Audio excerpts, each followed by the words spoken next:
ladies and gentlemen, welcome to the show. We've got a phenomenal show for you tonight. I say that every night because we have a phenomenal show every night. A splendid, terrific, wonderful, remarkable, astounding, mind-blowing, amazing, extraordinary, phenomenal show for you tonight.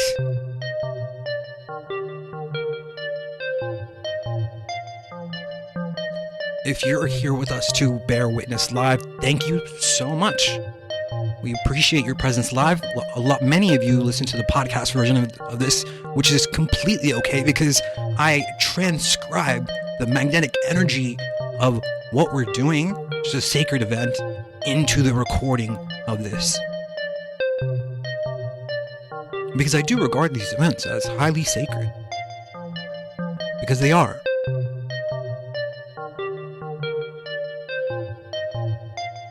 So, last week, if you remember, you were given a homework assignment.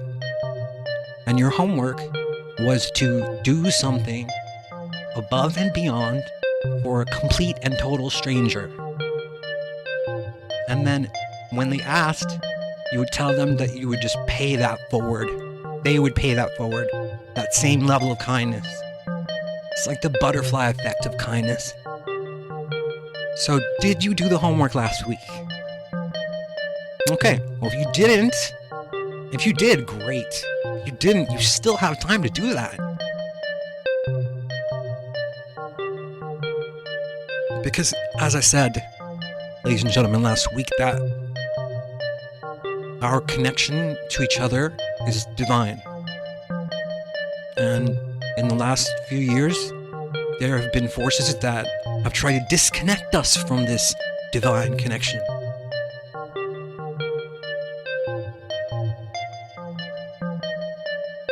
So I ask you to honor that. Let's build it. Let's start one block at a time and build it.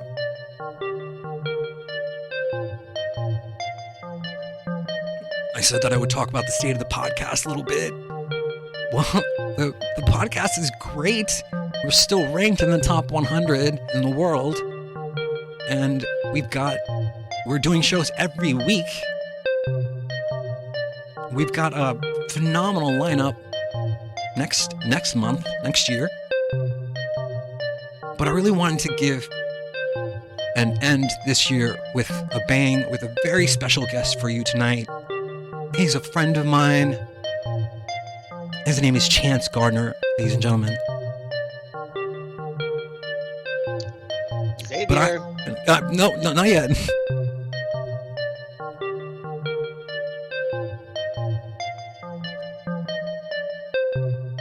But I'm your host, Xavier Katana here. I'm gonna cut this music and then we're gonna bring Chance in.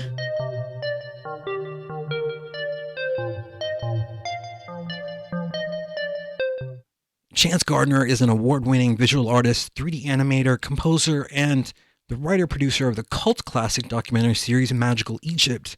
And after a 25-year career producing for major networks, he moved into a different part of his life. He decided that he wanted to produce this aspect of an alternative view of hidden, quote, forbidden knowledge, and so for mankind. He wanted to explore this for mankind. So, Chance, it's very unusual that I have a guest back on so quickly, and that's how much I connected with you, and that's how much I think you have to bring to the table, and I'm so happy to have you here. Welcome to HXP, Chance. Thank you, Xavier. What an honor. I had a great time last week, and I do feel like we have some important work to do.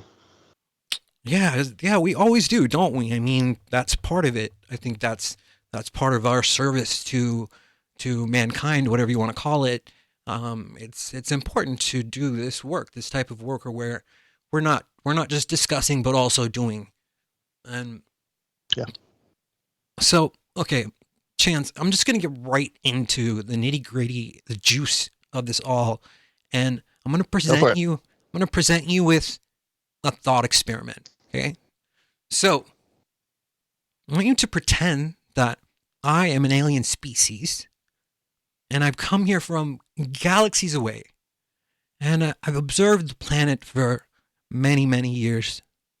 And the species, Chance Gardner, we have come from many, many galaxies away.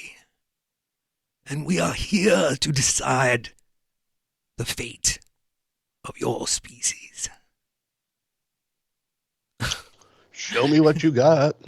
So, Chance, what do you say to an alien species that is ready to hit cancel on humanity because we've done so much to the earth that is maybe not good.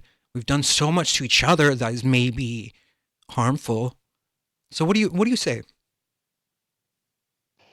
The very first thing is I would ask for some assurance that we weren't in a simulation, that we were doing any damage at all. Secondly, there's a part of my mind that would want to go behind the backs of humanity and make a bet with the aliens and then sell out humanity to win the bet. Remember that South Park when the devil and Jesus had to fight and the devil bet on Jesus and then won a bunch of money? So that's a very good question, and I think about it quite a lot. And it's a staple of science fiction, of course, and philosophy. And the kind of obvious superficial answers are things for me. I have to honestly say I cannot think of anything for quite a while that humanity's done that I would hold up as a positive. It sure would seem to me like any outside observer might view us as a kind of cancer. And one of my favorite stories about humanity and our seeming aloneness in the universe is that there's something about us that is so dangerous and so naturally insidious that there's a quarantine around us and that we're not allowed to leave. And I cannot say that I blame people with our current colonizing mindset. So I can certainly understand a reason why it might happen that someone says this experiment or this simulation is over until we can give you a reason to continue on. There's an island in the Galapagos where they used to allow monkeys or take monkeys, this certain kind of monkeys, because it was a very pure environment. And there's a place called Monkey Island that was, way back when the behaviorists and the evolutionary scientists, Darwin and whatnot, were studying evolution. They created this petri dish out in the open ocean, a series of sort of barren islands. And they introduced these monkeys, and the monkeys did too well. The monkeys did so well that they took over the place, and it's just teeming, thriving with monkeys. But the monkeys became entitled on their island, and every time a sociologist would show up to visit the monkeys would kill whoever showed up.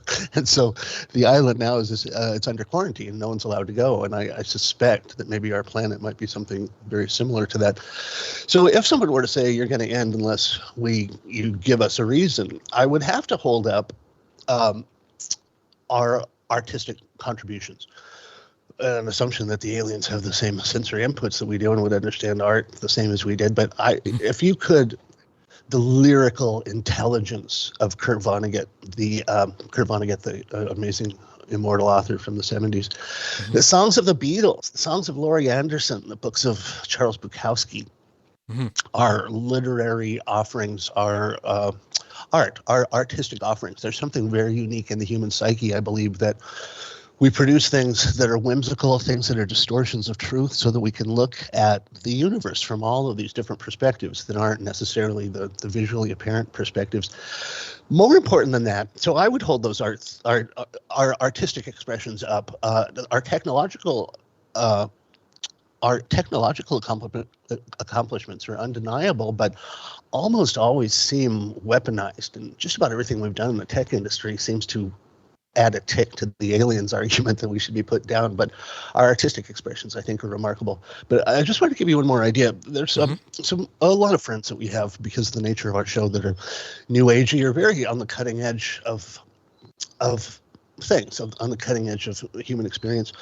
And one of them said to me recently that there is something going on. I love this idea. I can't figure out how much veracity to put to this, but there are people around the universe, there are entities around the universe that have a keen eye on mankind, because we're just moving into this state where something's going to happen to us. Something fundamental is happening to humanity.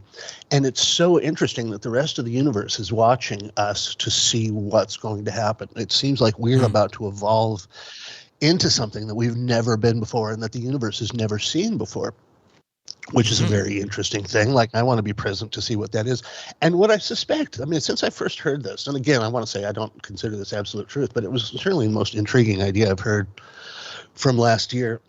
And it has to do, I believe, if you had to pick, like, what direction can we go in that would be interesting to other species and somehow cause this radical change in the universe. And what I believe is this: we're just beginning to understand, and perhaps we've always suspected, reality itself. We talk about reality as being a simulation. There's an intelligent fabric to reality that's receptive, that we can plant seeds in, and that one of the most horrible things that happened to us when we were physically severed from our past and from our traditions and from our owner's manual is that we lost this idea of animism, that everything is alive outside of us, and somehow we've very effectively been isolated and cut away from nature, so that we're outside of nature. We need to put walls up and put on clothes to protect us from nature and whatnot. But then at some point in the past, we were an essential component of nature. And I believe that there's something unique about our consciousness and our ability to visualize, that once we remember that we are partners with this intelligent, receptive fabric of reality, we can start exploring this strange thing. And one of the things from your personal experience, Xavier, that's happening to more and more people now is this new sense, or this sensory, this new mode of operation that happens, that's fairly common in the Eastern world, that through things like yoga and Tantra, humans, Westerners, who were absolutely unaccustomed to even thinking this way, there's this new aspect of human consciousness starting to come online. And we don't know so much about it in the West because it's not really part of our lexicon. There's no cultural context for it. But throughout history, there's all these references from all different cultures to the Kundalini process and these things that we can do to evolve into this higher state of consciousness. And in the West, it's fairly repressed and hidden from us. And it's part of the reason why our programming in Magical Egypt is so controversial, because we deal with the world that used to contain this magical thing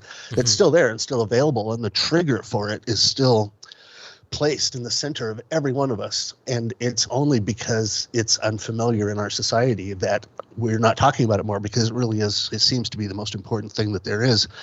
So much so that the rest of the universe is watching us to see how we react to this. I agree with you. I agree. I'm sorry to bump you there. Just I agree with you. I agree with you most for the most part. Like, I think that we are on this sort of cosmic trigger, evolutionary cusp of transcending into a 5D perhaps realm. And I don't mean to get like light-sider with this. I'm just looking at the different civilizations that have existed through time. You've studied them. I've studied them. The Mayans, the Vedas, the Aztecs, all of them, the Egyptians, they all speak about this time. Vedas talk about the Kali Yuga, and the Mayans talk about this. That's why there was the whole 2012 myth, right? Like the 2012 psyop, you could say. And it was this idea that the world would change completely and totally. And the Mayans were actually even more on point with it. They understood that we line up with the center of the Milky Way galaxy, and there's like this photonic burst or charge that emits. Wow, good on you. It emits out, and as it emits out, we literally ascend. Like, that's what happens. And so I'm sorry, I was taking notes as you were talking, so I was running out of places to put notes. So I'm like, okay, I have to bump him now. But I also agree with you in the idea that we do hurt the planet in a way that is wrong. And like, if you like, Chance, have you ever been, you've traveled internationally, like, you know how they meticulously check you if you have like plants or like a lizard or something like that you're carrying into South America. And if you look at what happens when there's cross-species contamination, this species, when it enters this new habitat, it will decimate that habitat completely because of Yep. its genetic advantage. There is the most amazing song. It's always been one of my favorite songs. It's a song called Humans from Earth by T-Bone Burnett. And it's a song about humans out in the universe colonizing. And we always say the same thing. You're going to want us there, believe me. We have this crazy little thing we call TV. Do you have electricity? And we are there to consume the resources of all the other planets around us. A hilarious song. Has very much to do with colonizing and our feeling that we are right to colonize, which is, highly questionable at best. There was a book when I was young, and it originally was a short story and then turned into a book. It was by a gentleman named Paul Anderson, P-O-L Anderson, and it's a book called Brainwave. Hmm. And what it is a kind of modern retelling. I didn't know the story of the Zabalba twins that you just mentioned until much more recently in my life. But when I was quite young, I read this book, and it was literally the story of the Zabalba twins, only told in a more modern metaphor, that there is some kind of emission, some kind of light or ultralight or some kind of whatever it is, the carrier mechanism for consciousness. There is something that is emitted from the galactic center. Mm-hmm. And if you look at the whole mechanism that we're in, the Earth bobs from below the galactic plane in the middle of the plane to above and below and above. Mm-hmm. And there's certain times where our geometry relative to the center of the galaxy, we're in direct line of sight with these emissions from the center of the galaxy. So the point of this brainwave thing was that it started from the perspective of a rabbit who just got caught in a trap. And suddenly the rabbit remembered the series of events that led to him being trapped. And he figured out how to undo this mechanism.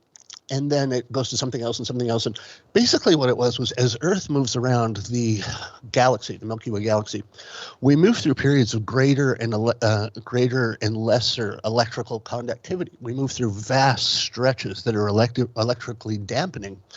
And during those times, 2,600, 26,000 years at a time, in some cases, brain activity is prevented and stultified because of these dampening fields that we move through. And then suddenly the Earth moves out of these dampening fields, and our electromagnetic brain suddenly triple in capacity just because of the ambient conditions. Like if you were a flower and you were born under a car, and that car was constantly casting shadows on you and never let you see the sun.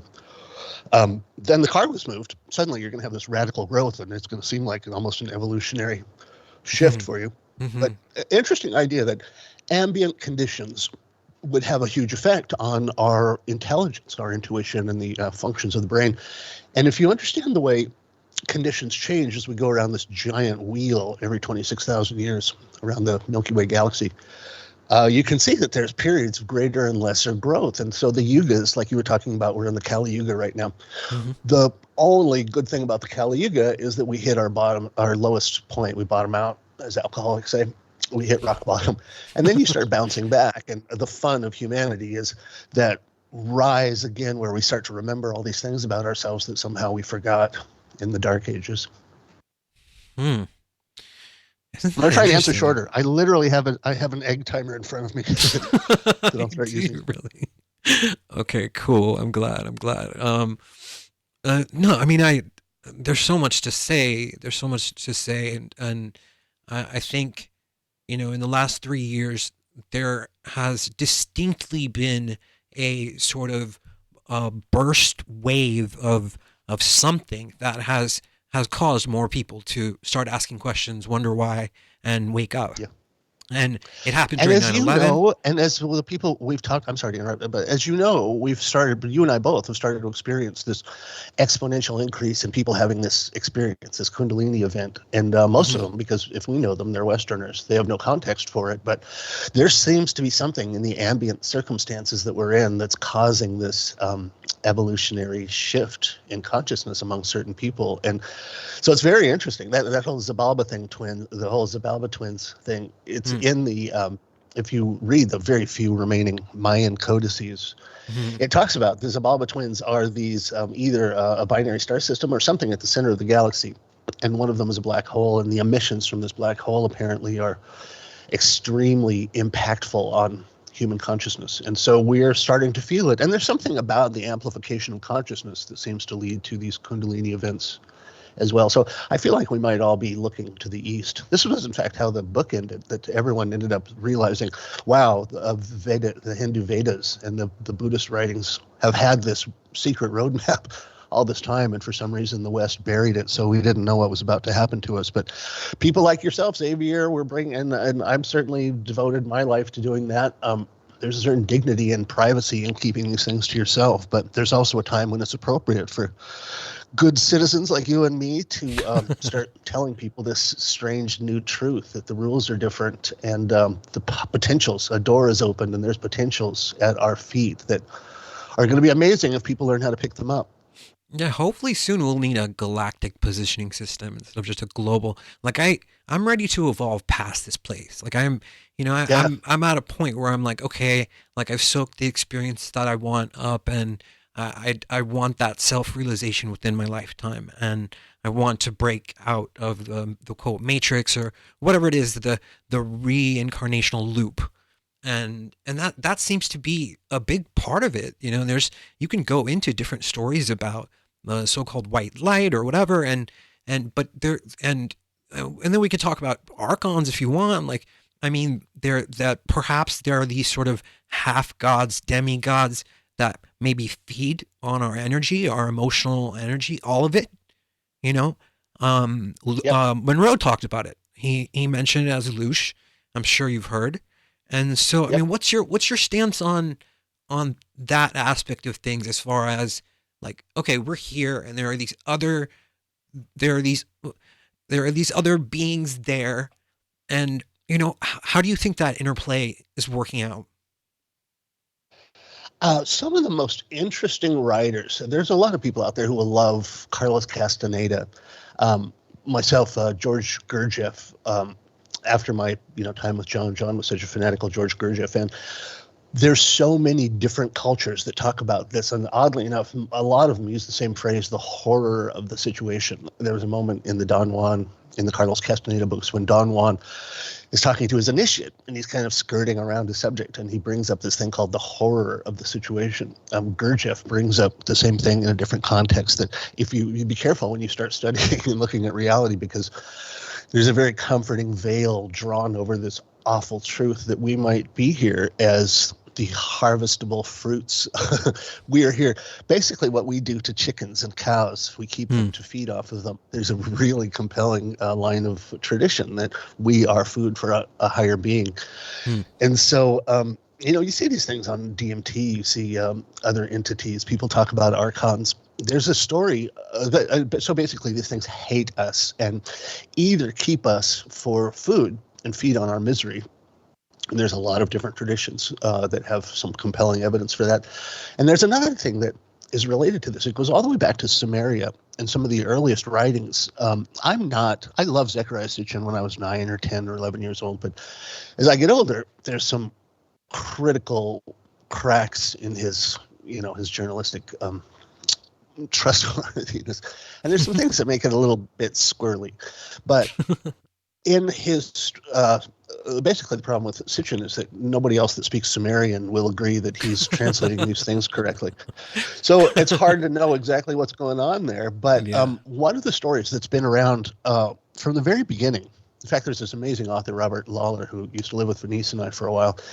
He wrote about this quite a bit too, that all of these ancient stories, the beginning of cities and the beginning of human civilization in this line of looking at things, came when aliens came down, and some people say they were trying to civilize us, other people say they were trying to harvest us. But in Lawler's book, and in a couple of other places that explore these old traditions, the reason that the cities had these big walls on them was to keep people in. That was the first people farms. That cities have always been farms for people, and any anarchist knows, get the hell out of the city if you want any kind of freedom or autonomy or dignity. But this idea, all the way back from the Sumerians, they would talk about Enki and Enlil and the siblings of theirs, and the people who uplifted humanity at the very beginning for kind of selfish reasons. That whole story is a thing all unto itself. The legend goes that they uplifted humanity by modifying our DNA so that we'd be just smart enough to work in the gold mines so that they wouldn't have to. But part of that tradition is there's something about our thoughts And the way it's described in Sumerian is that people were loud. People were too loud and raucous, and the gods couldn't get any sleep. And so the gods wanted to kill humanity, just like we might want to kill our neighbor's dog that stays awake and barks all night. And so a very interesting thing that the concept that in the spheres, the reason I bring this up is anybody who's done DMT or mushrooms or anything, occasionally you have these moments where your psychic field will overlap with something that's not necessarily in our exact dimension. And so you end up psychically communing with these things that are so strange and so inhuman. But for some reason, our sphere of consciousness, just like if you had a really powerful radio, ham radio or CB radio, you're overlapping with other people's transmissions. And occasionally you can interact with these bizarre non-corporeal beings in certain states of psychedelics that cause certain brainwaves that allow you to do these things. And so when you overlap in these things, you can kind of hear their thoughts and they can hear your thoughts. And when you have these moments, you really understand those stories that the Sumerians were saying, that the gods hate people because they're making so much noise that the gods can't relax. Wow. And so they kind of understandably, like, imagine if you couldn't turn your TV off and you were receiving all the TV signals all the time and it was just Gilligan's Island all day long, and you're trying to solve a problem and the professor's building a radio on the island, and it would drive you insane, you know? Yeah. And so, and there's one more idea that I wanted to, because I love this topic. Okay. There's an idea called botrytis. There's something that we do intentionally to grapes to give them this horrible disease. It's like grape cancer, grape AIDS, but the result of this disease that the grapes get is that they overproduce sugars. So they make this beautiful dessert wine that doesn't happen normally in nature. Interesting. But we intentionally give the grapes this disease because we feed off of the produce that this disease makes. And it's an excellent, excellent allegory for this system of society we seem to be in that's specifically designed to create maximum misery so that these things that eat our pain can harvest. And that's the way the wars have to happen with some regularity, that they get hungry, they get tired of a nibble and they want to feast. And there's times every, 20, 25 years, 100 years that all of society devolves into the purge, into this kill fest. Yeah. Like Chance, we have to laugh at it. We have to, at the whole scope of all of it, everything we've studied and absorbed. And you're right, ignorance is bliss, but it gets boring after a while, and eventually you start digging into some forms of knowledge. And we seem to each go through this sort of rite of passage. It's like the rite of passage through understanding different philosophers, different philosophies, different ideas, different concepts, and then we end up at a point where, like, okay, we're here now, but I think Chance, that our thoughts matter. Our thoughts are so crucial, and I've interviewed scientists that can put science on this, like Dean Radin or Dawson Church. There's a few other scientists that have done work to prove that our thoughts create reality, literally manifest and create reality.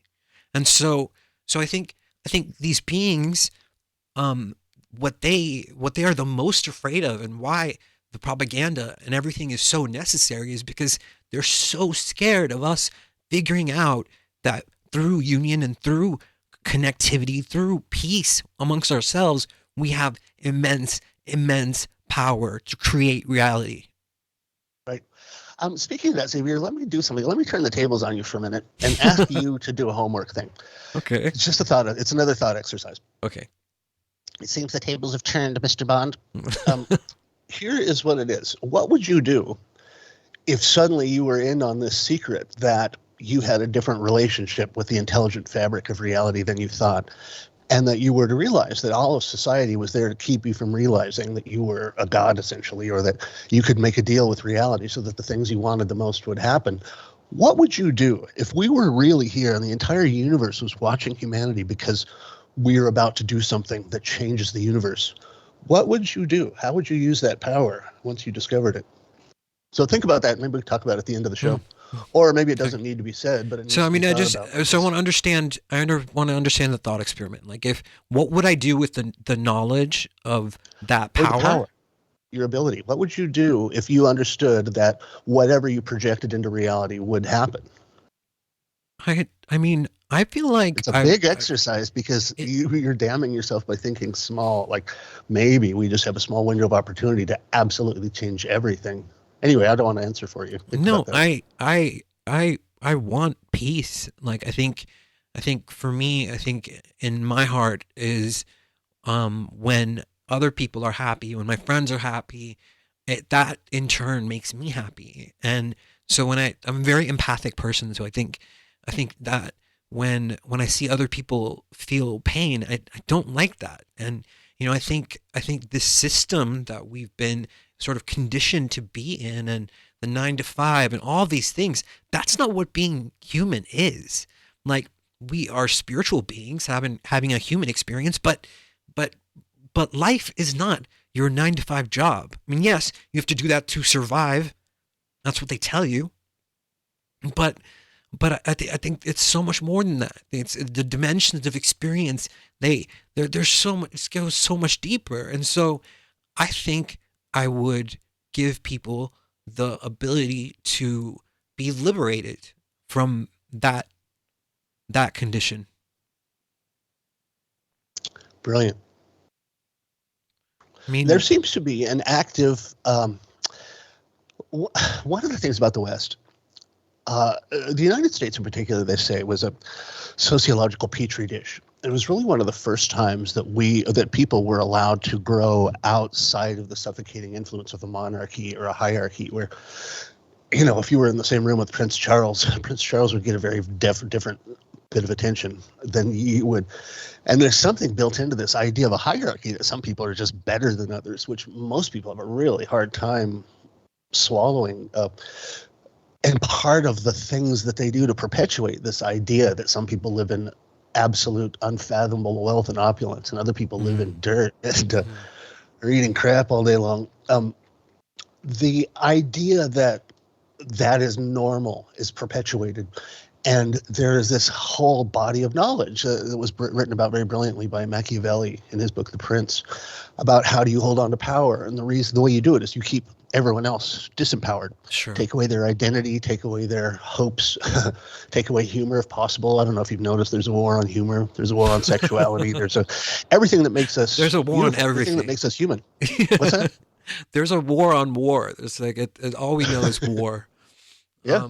Yeah. But it reminds me. And so Of what, there's a go ahead. Go ahead. there's a Sorry. curation of reality. There's this reality that we live in cuts off, very much like if you were a chicken and you were on a chicken farm. There's painting on the wall that makes it seem like, how a chicken cage, sometimes they'll paint a blue sky and they'll paint a beautiful pastoral scene on the wall of a chicken coop. And then the chickens are still in cages, but they get to look up at this beautiful mural. And it's very much the condition we're in now. And imagine in this metaphor that the chickens all can fly, but you just want them not to remember that they can fly because you're making money off of keeping them trapped there.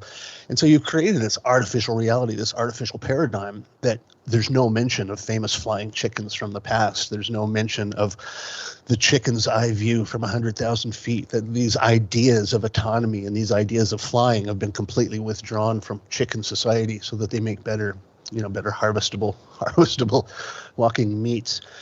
And it really is the sense that we have now that somehow we've been prevented from understanding something fundamental about ourselves. And in the Magical Egypt series, we come to the conclusion, it really walks up and punches you in the face. It climbs up your nose that there's an owner's manual for humanity. There's this timeless, ageless, incredibly old owner's manual for the human psyche and the schematics of consciousness, and even schematics of the exact brain parts that give rise to consciousness or allow us to participate in consciousness.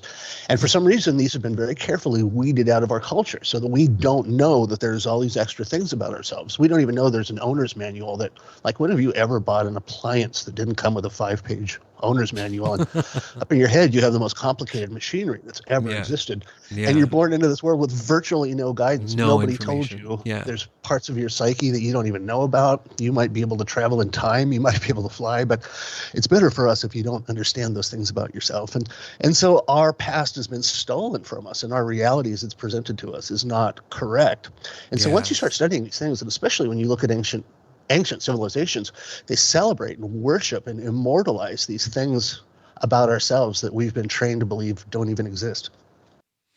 Yeah, Janice, that's so beautifully stated that our past has been stolen from us, and It's that past knowledge of what we are and who we are, and as not just these bags of meat, but like these spiritual beings that are infinite in dimension. And if you've ever explored through ayahuasca, DMT, um, there's no I don't know what that was. Guess I don't know what that was, but I'm sorry. There was a loud noise there on your end, Chance. But anyway, so are you still there? By the way, if the Okay. apocalypse comes, I'm one day ahead of you, so you can hear me burning and writhing and like the blast, the atomic blast. You'll hear it, and you'll be able to prepare for it. It's like a public service I provide. It completely took me away from my train of thought. Like Oh, it I'm so was sorry. Go try it again. okay. So just that this spiritual identity has been purposely hidden from us. And when you experience something like ayahuasca, DMT, that allows you just to drop the veil. It's not really doing anything other than just giving you access to yourself, because all this stuff is capable. You can do this through meditation. You can just do this yourself anytime that you want. You can sit down and meditate and go into a trance and find this out. You don't need DMT, but DMT makes it gives it a little bit, it turns it up by maybe exponentially. And but when you go into a deep experience like that, and when you become like a galaxy with an arm, your arm is like the arm of galaxy, or you're folding between the layers of space. And then sometimes I've had those sessions, and I come back to myself, my body, and I'm like, oh my god, what the f? I've got a body? Like what am I doing here? And so it is intriguing. There's a lot to be said about unlocking and beginning. Maybe perhaps, Chance, that's our test. Maybe that is our kind of mission while we're here, is to remember what's been taken from us.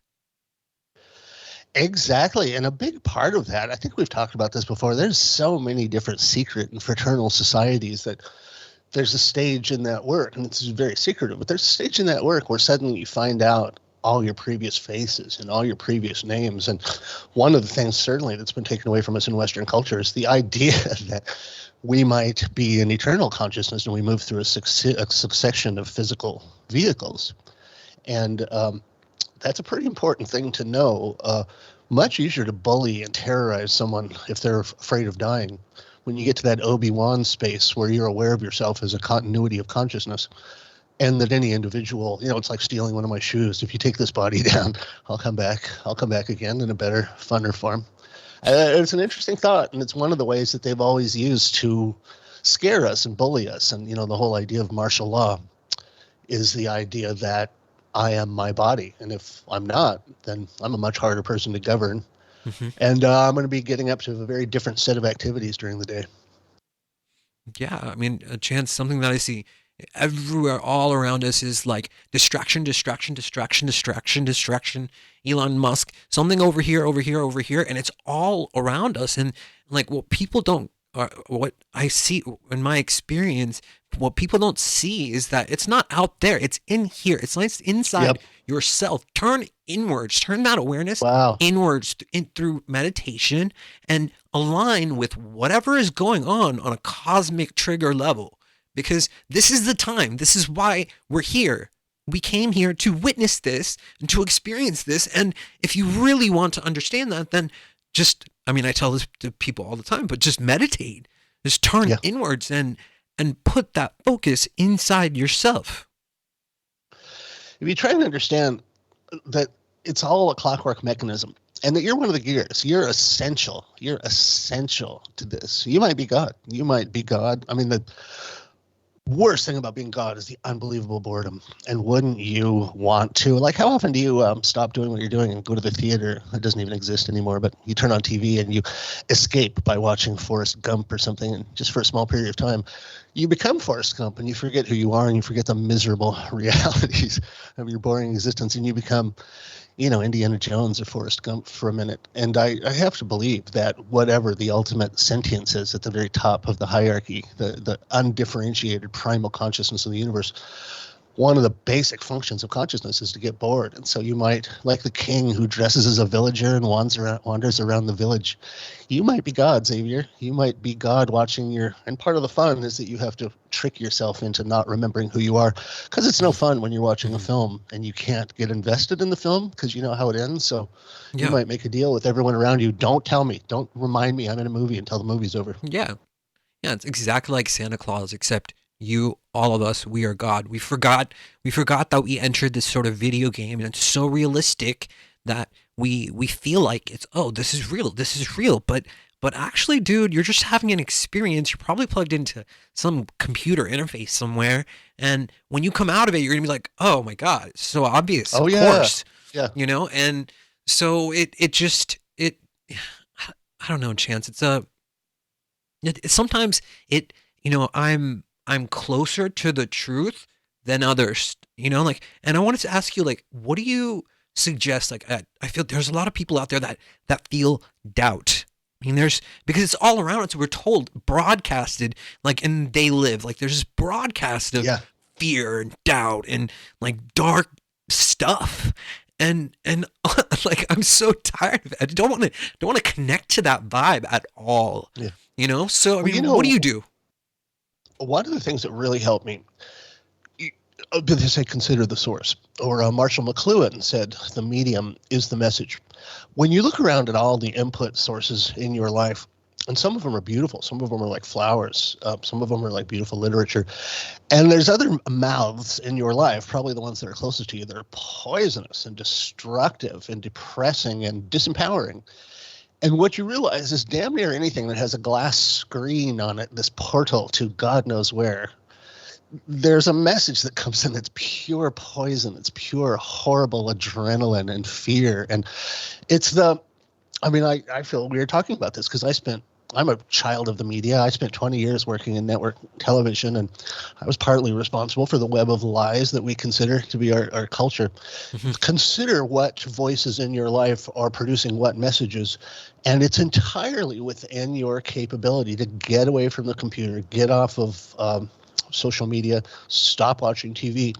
Just do it for a day. Go out in the woods, go out somewhere where only your ideas are allowed to be in your head. And when you realize that there's this external voice that keeps pumping poison and disempowering thoughts and anger and pettiness, pumping those things into your head, possibly for those reasons that we talked about, to create pain in your life that they can feed off. But even if that's just a weird thought exercise, if you just consider in your life, and even in your head, we have 3 separate brains that are completely different people in our head. And so one voice tells you need to be thinner, and another voice tells you, God damn, go get one of those steaks that we had last night.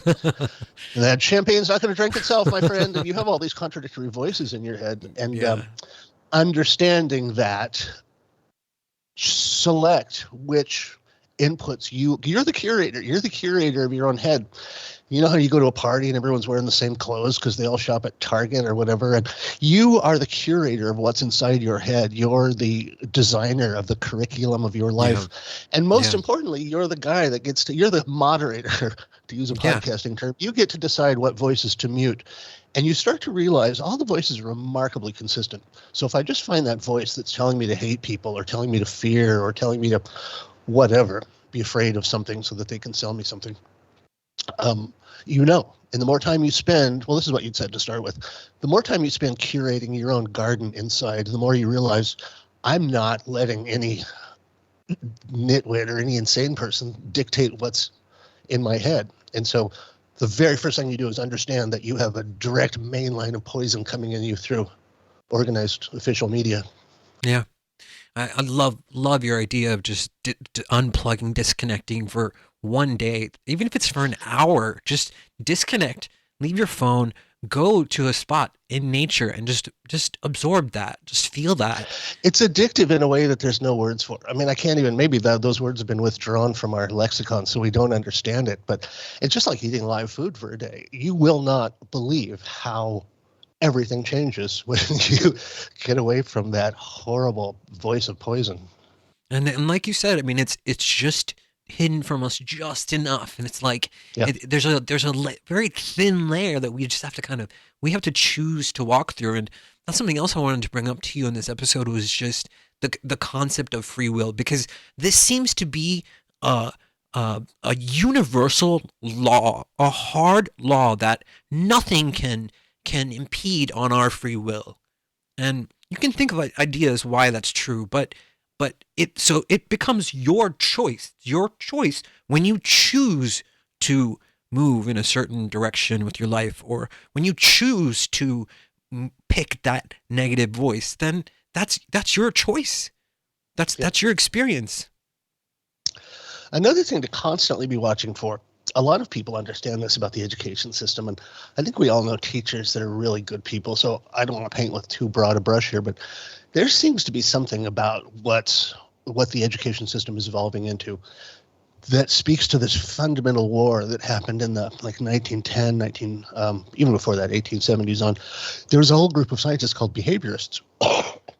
And if you think of maybe philosophers, or I don't know what the name for the contrary camp is, but the idea that people are these magical, unlimited beings who can do anything once they set their mind to it. And so the importance of education is that you're only limited by the limits of your education and the limits of your IQ, which might be limitless depending on what kind of educational system you follow. The opposing idea to that is actually the idea that seems to have taken hold, that education on one hand, but then there's this dark science of behavior modification, which is really horrible things like hypnosis or programming, psychic driving, or just bombarding someone with propaganda. Yeah. Sigmund Freud's daughter, Anna Freud, who, obviously Anna's never going to grow up to fill the footsteps of her father, and she was a nut, by the way. Imagine being Sigmund Freuded to death, that your father was Sigmund Freud. So she was a nutcase by the time she grew up. There's some really interesting stories there. But her whole therapy, she had these two schizophrenic children that were her patients. Oh, no. And her plan was she devised this entire artificial reality, even having fake newspapers printed.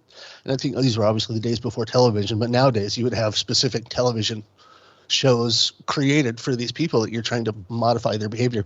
And her idea was, let's modify the reality bubble these people are in, and maybe that will. And I'm sure she drove the kids insane and they ate each other or something. I mean, I'm sure the experiment was a horrible tragedy. That's awful. But it seems to be scaled up and is being put out on all of us now, that every time you turn on the TV, you see this artificially curated world that only exists in the television. Yes. And there's some kind of, I don't think it's for our own good. I think it's more to constrain and homogenize our behavior and our responses. Just statisticians like that, insurance companies like that, commerce loves it. And so that the behaviorist idea, like if you shock a mouse enough, you can modify his behavior. Behavior modification by punishment or by ridicule. Everybody who's been to school understands that kind of thing. But, police and bullies and everybody that is evil tends to use negative reinforcement to modify your behavior. And you can get a person to do it. It's unsettling how programmable we are. That little creep Yuval that works for the World Economic Forum that says we're just hackable machines. Yeah, you're only understanding one half of the carrot. You know how half of the carrot sticks up above ground and one half is underground. There's a massive ocean of substance to people that doesn't exist on the physical realm. But somehow the behavior modifiers, behavior modificationists, whatever you want to say, have grabbed onto the part of us that is very programmable. So all these mechanical ways of forcing behavior that's the society we live in now. And we're very few of us left with the freedom to become whatever we're going to become. Sort of like in a garden, you pull the weeds that aren't the ones you want there. And these weeds might be incredibly valuable or necessary for the ecosystem, but you're like, no, I don't want those. I just want roses. I only want, whatever. And so I mean, sorry, go ahead, finish your point. No, I was just going to say, we can, like that, all the stuff you're talking about was years ago, but we can just look at the last 3 years, what's happened, and look at how much it's caused a disconnection in our fundamental, most basic human thing is that we are social animals, that we need that touch, we need to feel and be seen and be heard, and that's part of, you can go into Maslow's hierarchy of needs. It's a part on the pyramid. So, If you go talk to a traditional doctor, they don't even acknowledge that you have an energy body. Like Western doctors are so dismissive of the whole Eastern, and it's not like they're 10,000 years older than us and maybe they know something we should acknowledge. Western science is like, nope, that's ridiculous because we don't already believe it. It must not exist. And so there's, we are actively being prevented from understanding a giant part of ourselves by a group that doesn't even acknowledge that we have an energetic body. And that we have these kind of non-physical nutrition. So the importance of aesthetics and the importance of going to a museum, the importance of being around little kids. There's this nutrition that only comes through beauty and aesthetics. The good, the true, the beautiful, as the Freemasons say, are these three really important kinds of aesthetic nutrition. And part of behavior modification is to remove you from all your grounding, remove you from comfort, remove you from familiarity, remove you from having allies, absolutely to restrict your ability to organize. Like that was basically it became illegal to organize and to share your thoughts with others. Venice and I were in Australia when this happened, and there was this insane woman who just absolutely unqualified, but was put in charge of the health, quote unquote, of all of Australia. And one of her big ideas for winning COVID was don't talk to each other in the stores. If you see people you know out in society, don't talk to them because that spreads germs. And you very quickly, because a lot of these people were extremely low IQ, just bumbling idiots who were part of this behavior modification program, they weren't smart enough to introduce the lie and keep pretending that it wasn't a lie. And so it became very clear that this isn't about a virus. This is about a war, an energetic war, and an atomization of the individual for this restructuring of society that I'm not looking forward to seeing how that's going to turn out. Yeah. And it's ongoing. This story is ongoing. And I think we're at a part of the chapter where we got a little bit of a pause, but it is almost New Year's Eve, and it is a kind of a sacred day in the human story. I think we are here to witness all of these things just happening, and so I'm curious to see what the next piece of theater that appears is, and that should be interesting. And I think the fundamental thing that we need to hone in ourselves is that connectedness, is that just meditating 10 minutes a day, go out into nature 10 minutes a day, how much ever you can, you should do. Yep. A lot of really interesting people and cultures say that we're three-brained beings, that we actually, and there's a lot of different ways to slice this up, but we actually have two distinctly different brains with our two hemispheres, and then your brainstem, your body, your nervous system, they're all kinds of brains. They're all these coexisting brains that we have. And we've been relegated to only using this one brain, the daytime regular consciousness brain. But there's a funny thing. I'm, being a creative myself and having been in entertainment my whole life, I'm always marveling at the zeitgeist, the collective consciousness, and how there's things that society hasn't collectively acknowledged yet, but they keep bubbling up from the depths of the creative subconscious. And one of the ideas is this ideas of superpowers or cities, and we, like when we see Harry Potter, we just react to it in this way, like, oh my god, that's true, but I'm not allowing myself to know that that's true. And one of the tropes that come from like X-Files things and superhero Marvel comics is that sometimes for your superpower to become apparent, you have to be put under an incredible amount of stress. You have to be in a burning building or whatever. And so sometimes you think, when I was in Los Angeles, I used to hang out with the Freemasons a lot more. And one of the things that used to infuriate me from when I was talking to the high-ranking Masons was that I'd get all alarmist about these trends in society. And they refused to get flapped about it because they would just look at me and smile like I was an idiot, which I probably am, and just say, look, there's a bigger force. And there's lots of times where it seems like chaos and we're heading down a terrible tragedy. Just sometimes you turn the steering wheel left, sometimes you turn the steering wheel right to get to where you're going. But there's much smarter minds in charge of governing this bush, trimming the bush of society. And don't worry about it, because there's going to be times of turbulence and times of reorganization. And they're so calm. And it used to infuriate me that they didn't get caught up in my anxiety, but they were very calm about, everything's under control. Everything's heading towards I just want to keep track of the time because I know your time is limited and that there are a couple things that I wanted to ask you about. So I apologize if I interrupt you.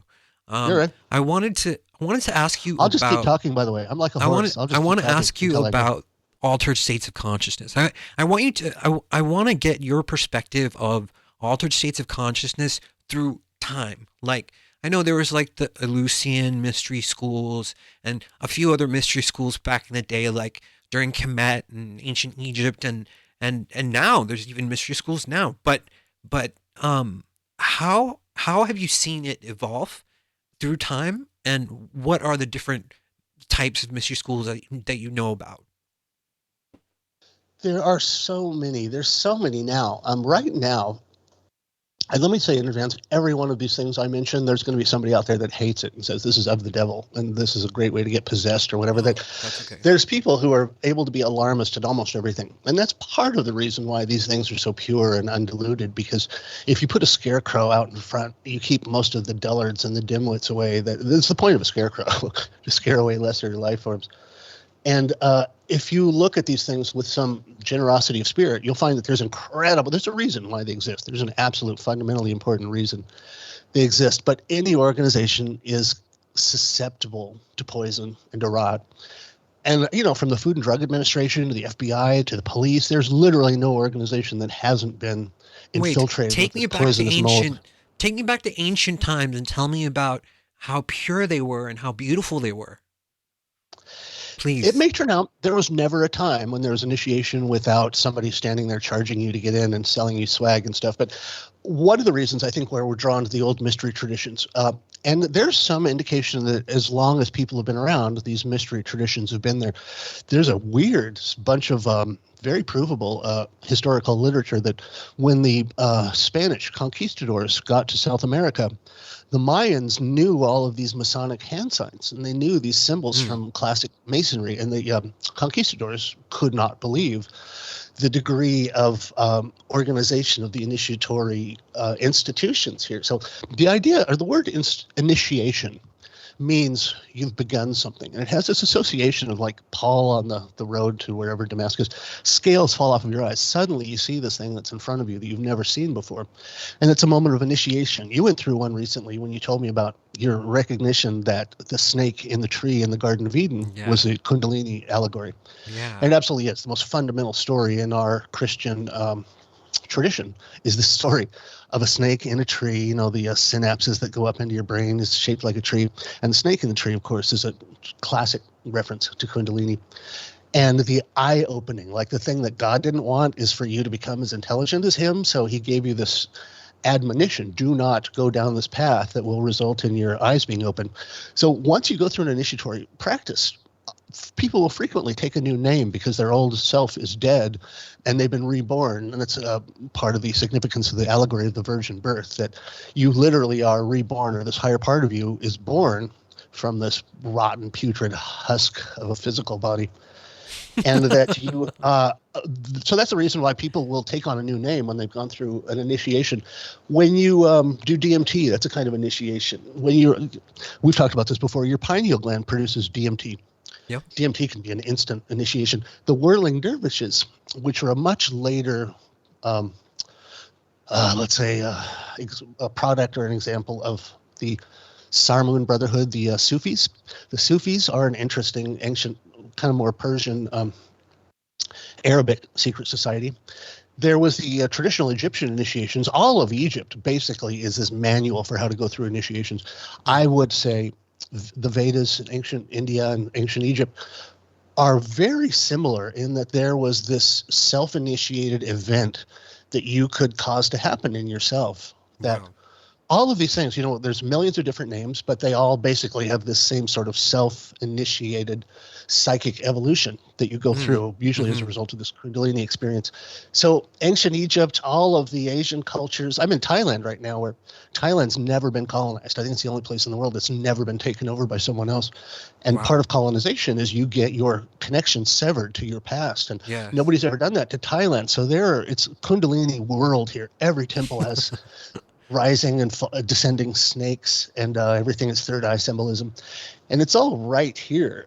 So initiation in a way might be thought of as like a Viagra for this non-physical part of your body. That, like, at this moment when you're 14 and you didn't realize that, you have this whole different set of uses for your sexual organs. Sure. And suddenly they stand up and call attention to themselves and you're like, what the hell is that? What's going on there? And suddenly you've opened up to this entirely new set of Yeah. agendas and possibilities and things that you're going after because your life's changed. So it's very Yes. much like a spiritual puberty that you go through. And Yeah. so in the ancient times, we know very little about these things, except Egypt keeps transmitting this old mystery tradition that nobody really understands anymore.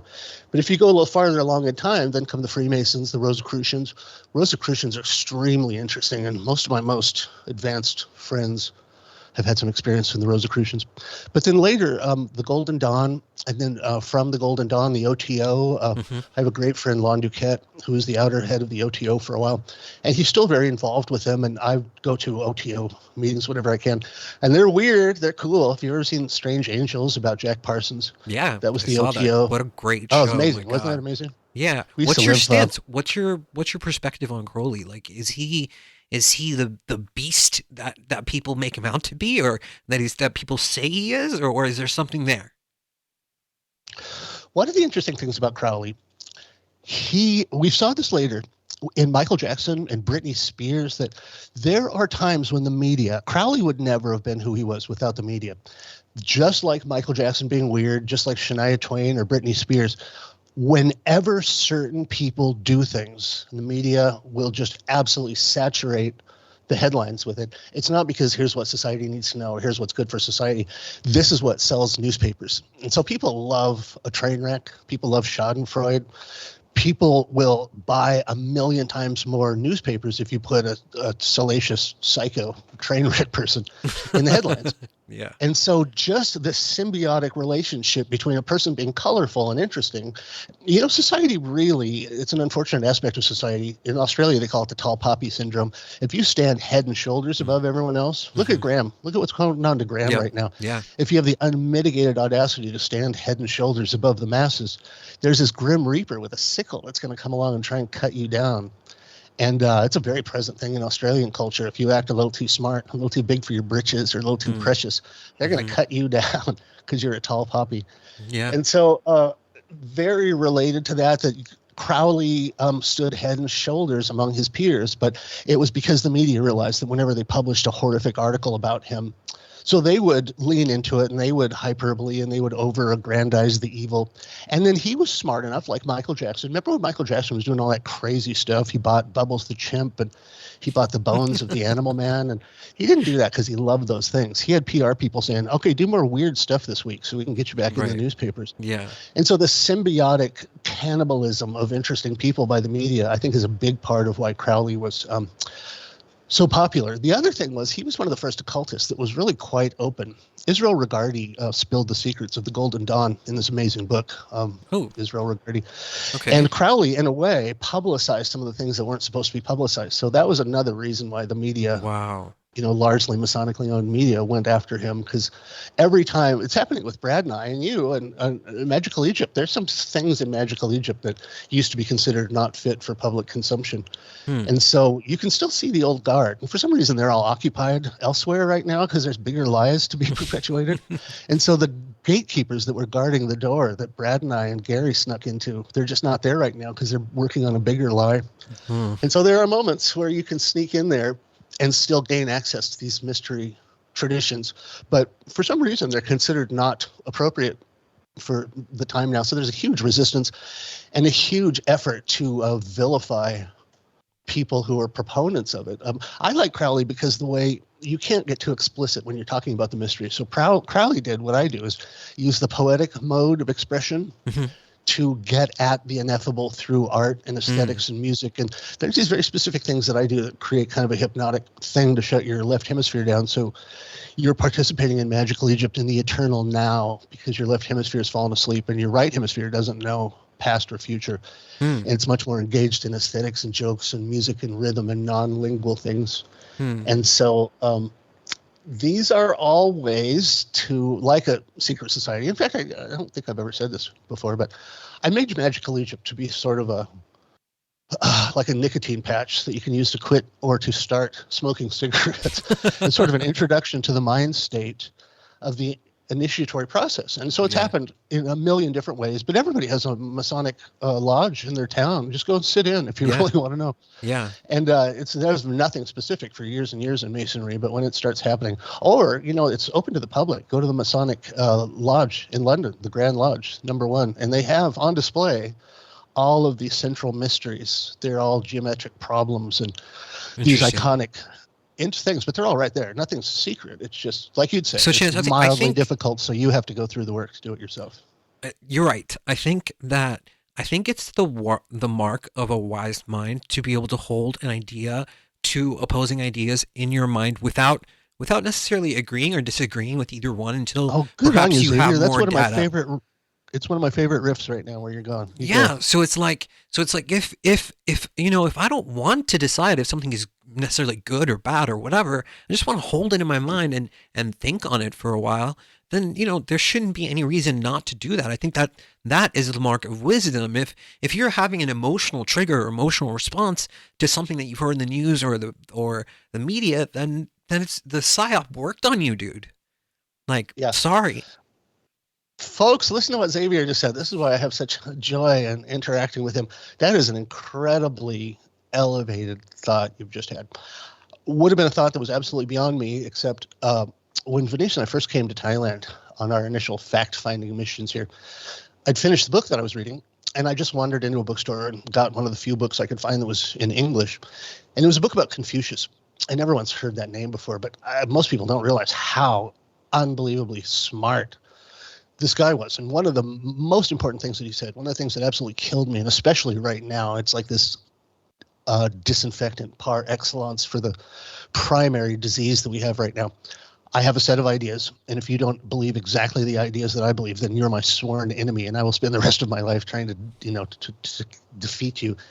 This polar our team or your team has no place in intellect and in thinking. So I read this thing that Confucius wrote in his book that if you start an argument, well, what he says is never start an argument unless you understand both sides of the argument so well that you could take either side in the debate.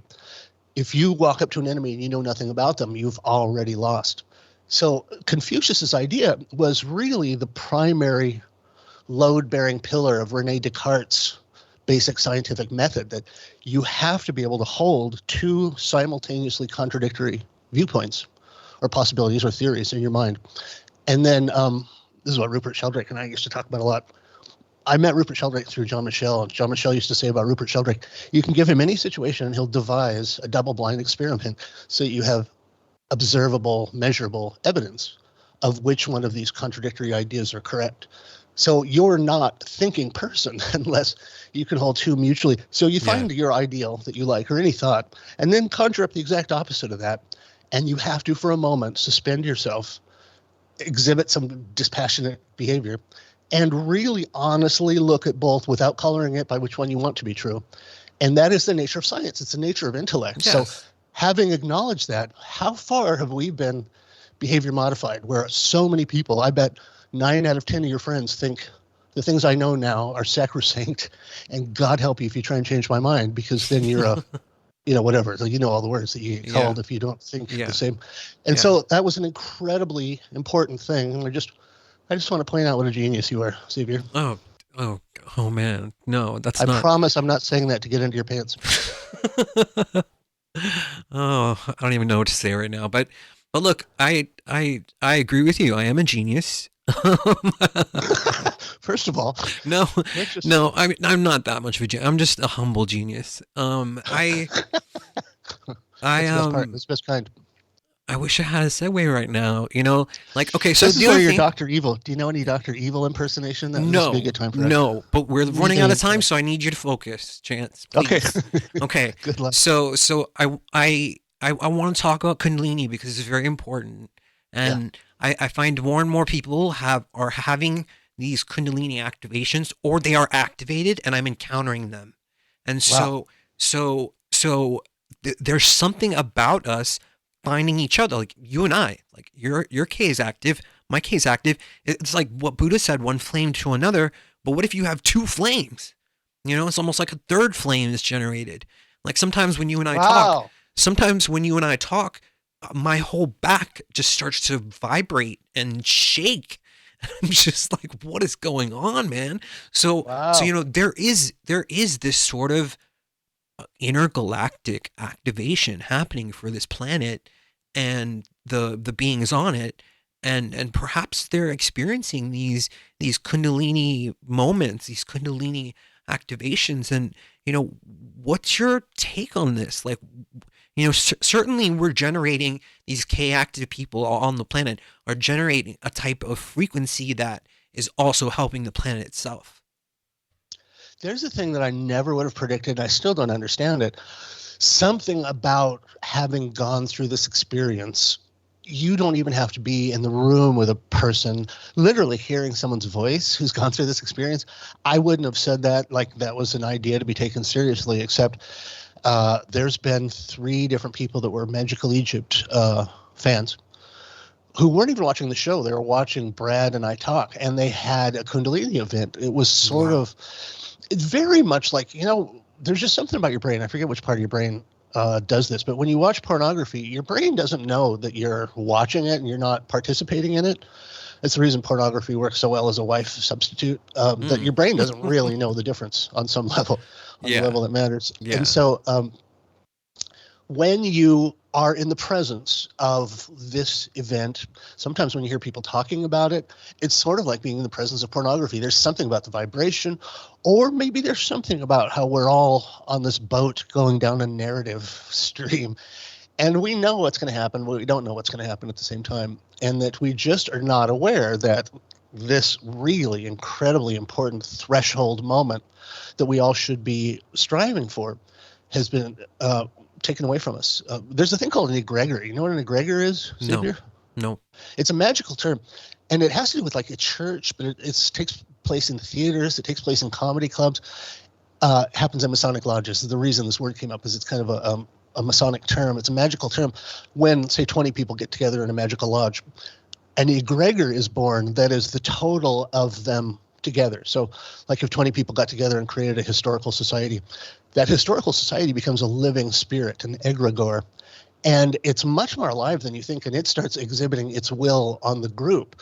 So when you go to see a movie all by yourself, it's a much less emotional experience than when you see it in a group. When you go to a comedy club or when you go to church and pray, people are like batteries in a series where there's more energy generated if there's more of you there. Right. And so an egregore is this living thing that comes to life as a result of all these people. And I Oh think there's a yeah. Kundalini egregore that's being born in the East, where the phenomena itself is a living thing, like a fire Mm. in a tree, and it's going to spread and spread and spread till the whole tree is alight, and then things will change. And it might turn out that we needed all this abuse from our government. Who, Mm. when you ever think you'd have a sadomasochistic relationship with your government, that's going to cause a series of changes in people who are just like, no, I fell for that once. I'm never being governed by some idiot that lives in a different city from me. I'm never going to do that again. Mm. And that's an egregore being born. Wow. I mean, there's so much there, and I agree with you. I think there are different parts of this story that are connected into a larger picture, and there are of course beings that want to create their own narrative, their own story within that story, but we end up at the same, on the same timeline. We end up at the same place either way. And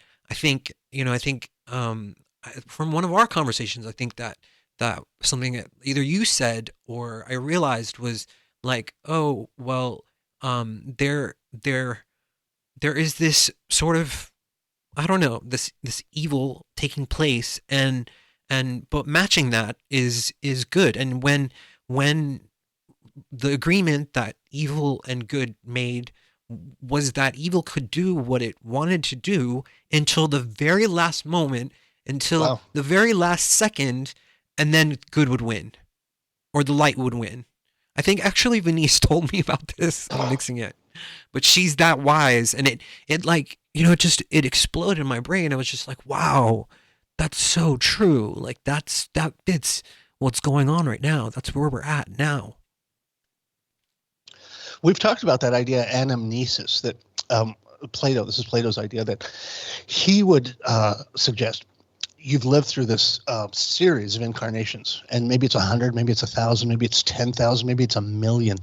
But every one of these lives, you remember all the lessons. But just like when you go to a movie, you don't want someone to spoil the end of it. There seems to be a partition in our brains to keep us from remembering all of these past life experiences. But at some point, you have a resonance. When you hear something that's true and it connects with something you've learned in the past, then all of a sudden, it's like playing that card game Concentration. All of a sudden, you can flip that card over, and that's a memory that you keep. And so we've talked about this before. Everybody in the modern world, when they see Egypt, they remember that from so many previous lives. It's one of the reasons why Egypt is such a catalyst or a trigger for people to suddenly remember, wait, I'm not this Joe Blow guy here. I'm this immortal or whatever. I have this unexplainable fetish or fascination or attraction to ancient Egypt, But or to the Chance, mysteries, the if Orphic time is happening, traditions. if time is happening all at once, then it's a singularity. There's no such thing as past lives. It's just your linear brain trying to understand. Okay, you living in this other part of reality and time and space, but it's actually all happening at once. It's simultaneous lives. If that's the model, then there's 1,000,000 yous doing 1,000,000 things in 1,000,000 simultaneous universes, and some of those Wow. universes are situated in what we think is different time. So once again, it's like you're aware that you in some other space are having this experience. Like that great movie with Michelle Yeoh, Everything Everywhere All at Once, where she Yeah. became aware of the activities of all of her parallel selves in parallel universes. There's something weird there. I don't pretend to know the exact physics of it, but somehow this anamnesis, either with time or without time, and I agree that time is an illusion, the idea that when you've encountered ideas that you haven't actually heard before, for some reason the truth of certain ideas just hits you. And even though science or Western society would tell you you're insane for thinking this way, sometimes we hear the truth and it just resonates, and we just know it's true. It Everyone has a resonates. built-in bullshit detector, Yeah. It completely but a truth resonates. detector, more importantly. I think when you encounter someone that is speaking from their heart and honest and sincere and authentic, you literally feel it in your body. Like Yeah. it's a feeling, and then when someone is doing the opposite, you can feel that too. And I think at least the people that I'm around and the people that I hang out with and that are in my circle, like there's no people who are like the bullshit type. Like we only allow in the real people. And so that's just what I decided to do with my life. But but Chance, we have about 5 minutes, so we need to All right. wrap this up into a bow and give it to the people, because once everyone hears this, they're gonna be blown away by the amount of information in this episode. And I'm loving it so far. I wish I could keep you longer, but we've got about 5 minutes. I need you to tie it all together. Wow. Um, Like yeah. from Talk about aliens deciding the fate of humanity and you being the arbiter, to everyone having a Kundalini activation all at once and moving into the fifth dimension. I think it has to do with a life cycle trajectory. I think in the West, we're about a 5-year-old, or maybe we're an 11 or 12-year-old, and we're about to go through a kind of puberty. This puberty has happened to other cultures. Look at the Indian culture, the Vedic cultures, the Hindu, the Buddhist, the well, there's so many. Just about every major religion has this strange story at its roots about this thing that we're all heading towards, this new thing, like we're about to realize we can fly, but it's something psychic. It has to do with the mind and about the spiritual body. Initiation has to do with this fundamental shift of identity, and you identify as your body, as your physical body, but at a certain point in the initiatory process, you realize, wait a minute, I'm not this meat. This meat is more like a video game that I'm playing, that I can control it and experience it through the body, but I am ultimately the player and not the avatar. Once you shift your sense of identity from the physical meat body to this higher energetic consciousness, yourself, your I, the great I am inside of you, that's an initiation, and suddenly you start living in a different world where the material is present, but it's not the thing that's causing the motion. There's this hidden thing behind reality, and that's what you start dancing with when you go through this initiatory process. And we all feel it. We all feel the emptiness, and that all of society is built to keep us from questioning what's missing. Why do I feel so empty and pointless all the time? And the initiation is the process of recalibrating your sights to see this beautiful growing thing inside of you that the outside world is trying to kill. Chance, I absolutely adore these conversations, and My intention is to feature you as a guest more and more. I want you to be a sort of regular at the HXP, and just because our conversations are so high level, and I don't get that. I mean, I get that, but not like this. And I think it's very unique, and that's why within just a few weeks, like I was like, Chance, please come back, like because I want more. And I think we just have this rapport that just connects, and hopefully people can feel that. So, Chance, where can people find Magical Egypt, your work? Where can people go to find out more about you? MagicalEgypt.com. Fancy that. Couldn't be Perfect. simpler. So we have season 3 is just is out there. We're underway on season 4 and a Magical Egypt feature film.